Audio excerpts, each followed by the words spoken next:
Hey everybody, how's it going? It's Mary from Life in the RV, and today we are going to show you our RV expenses for the first 6 months of 2026. And this is the first time that we've ever done this. 9 years, and I've never really totaled everything until the last couple months. But I have January, February, March, April, May, and June comes in at 19,051. And I'd like to see if, when other people do this, because not that I'm nosy, but I like to compare. Everybody's going to be different. Some people will spend less, some people will spend more, but it's just interesting to see how everybody comes in. Okay, so January came in at 3,651, February 3,279, March 6,072, April 2,575, May came in at 2,269, and June came in at our cheapest month at 1,205. March obviously was our most expensive month at 6,072, but we did have some repairs that we did. So we're going to go over everything and tell you some things we do not include. We do not include groceries. We do not include the car insurance, because those are things that you're going to pay whether you're in a house or you're in an RV. Trying to think, we do include our fuel, because when we're out on the road we do go places more than we do when we're stationary. So let's start. January, 3,651, internet 144, storage 174, mail 39, and we do pay yearly, but I divided that by 12. If we need to get our mail shipped, sometimes we'll have to throw in an extra $20 or something for shipping for FedEx. Electric was 93. We were under an annual contract in Clarebrook, so we did pay our own electric monthly, and it was cold in them couple months, so our electric bill wasn't that high because we didn't use our airs as much. Harvest Host stops was $30. We did one on the way to the Tampa RV show. Dining out, $139. RV accessories, we spent $125 for a vent cover for the bathroom vent, because we wanted to be able to open it when it was raining, and we could not do that. RV upgrades was $843, because somebody wanted a tune for the RV, which absolutely did nothing, but don't tell them I told you. We did put a tune in our gas Class A before this, and that did help, but this one, yeah, waste of money. Okay. RV insurance and roadside was $437, which is a little much, but a couple years ago we did have an incident that was not our fault. We'll talk about that another time. RV fuel was $121. We went to the Tampa show and back from Claremont, which was about 90 miles each way. Vehicle fuel was $58. Campground memberships was $12, and that would be Harvest Hosts. We pay yearly. I divided that by 12. Campgrounds was $1,436. We spent a couple nights on the way to the RV show at a campground, and we paid $720 a month at Clarebrook for our annual site, coming in January at 3,651. February was almost the same. Internet was $144, storage was $174, mail $39, electric $92.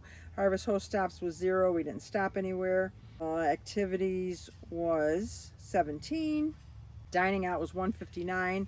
Some months we spend a little more on dining out. It depends. If Tim's cousin is by us at the park, then we do have a tendency to go out and eat some more. RV accessories was $125. Tolls, parking was $28. RV upgrades was $0. Maintenance was $34.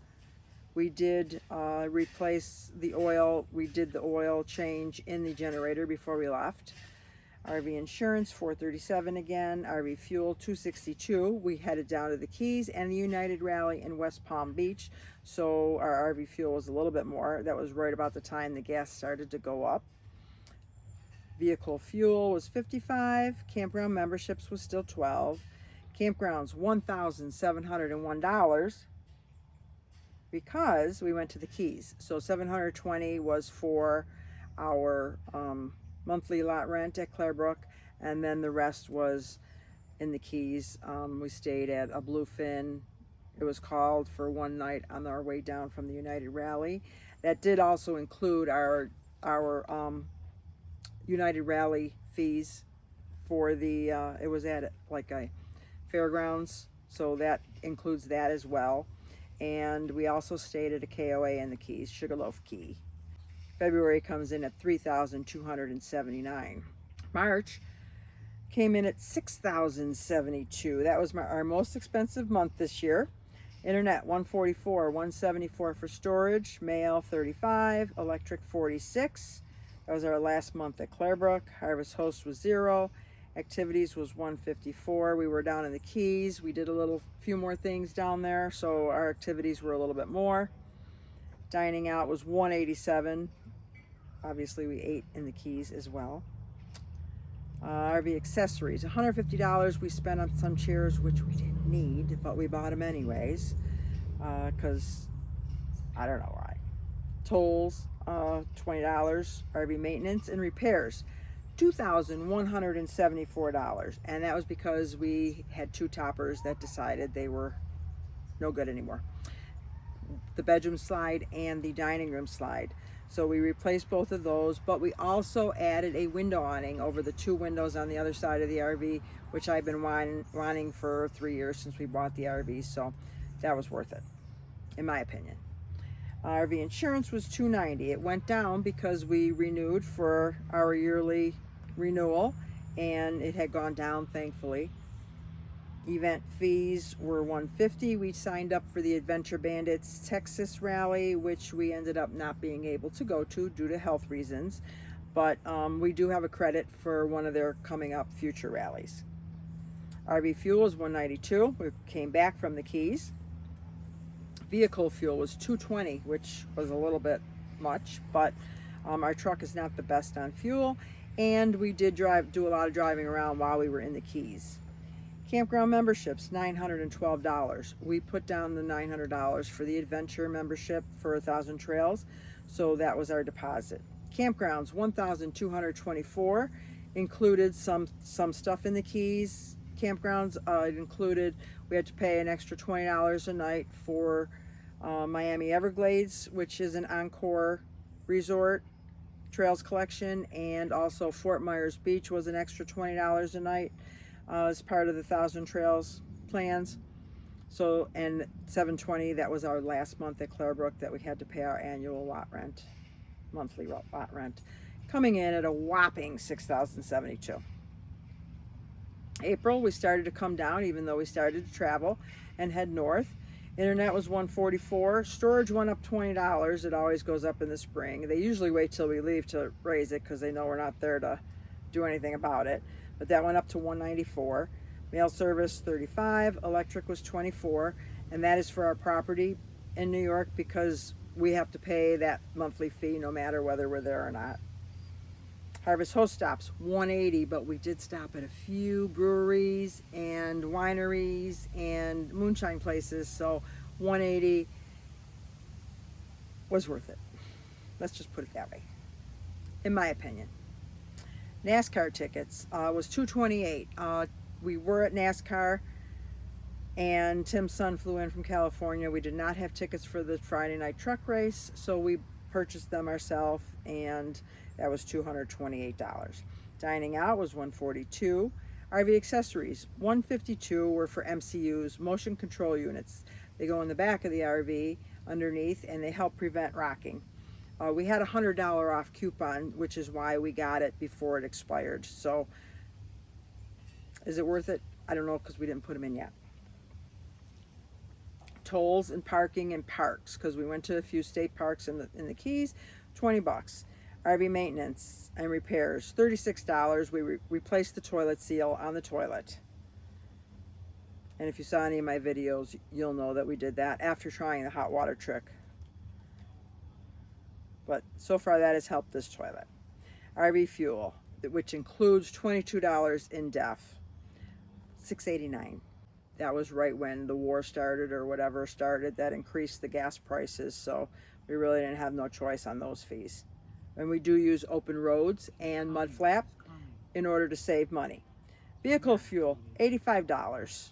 Campground memberships, $281. That's our monthly rate for including $12, about $12 for Harvest Hosts monthly. That's for our adventure 1,000 Trails.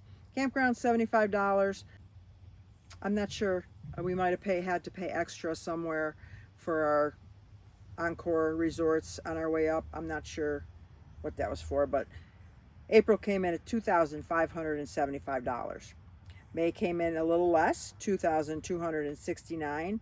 We did spend more for internet because in North Carolina, none of the three of our internets work, so we had to activate our Starlink, which brought our internet fees up to $309. Storage was $194, mail $39, electric.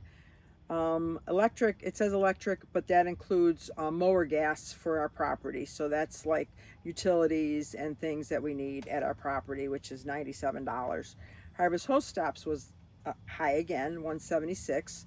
Activities was $78. Dining out was low, coming in at $70. RV maintenance and repairs $57. RV insurance $290. RV fuel, once again, was $619. So we were still traveling. We were still heading north. So we're going to come up and we're going to see how much it actually costed us to drive from Florida to Buffalo, New York. And I'll let you know those totals on another day. Vehicle fuel $59. Campground memberships $281. Again, Harvest Hosts and 1,000 Trails Adventure. Campgrounds $0. We used our 1,000 Trails on the way up and we got to our property, so there's no campground fees there, thankfully. June, our cheapest month, first 6 months, is $1,205. Mobile hotspots were $144, storage $194, mail $39, electric was $43, garbage was $66. Because since we're here, we were staying here for a couple months at our property, we get a garbage service, so we decided to pay. I did have a credit from last year, so it was only $66 for the quarter. RV insurance $290, campground memberships $281, activities $0, Harvest Host $0, RV fuel $0, dining out $42. Vehicle fuel was $60. RV accessories $46. We needed that new sewer hose. So June coming in at the least amount at $1,205 for a total 6-month total of $1,951. And there you have it. If you have any questions, drop them in the comment section. And if you want to know more, just let me know. We're going to have a live Q&A coming up soon. So write down all your questions if you want to drop them in the comments, and we will keep watch. And we have something special coming up. We are redoing our journey into RV life. It should be ready within the next couple days. We're updating some of the stuff in it. I'm adding some new videos to it, so that will be ready in a couple days. If you're thinking about getting into RV life, watch for that coming up soon. Mary from Life in the RV. See you then.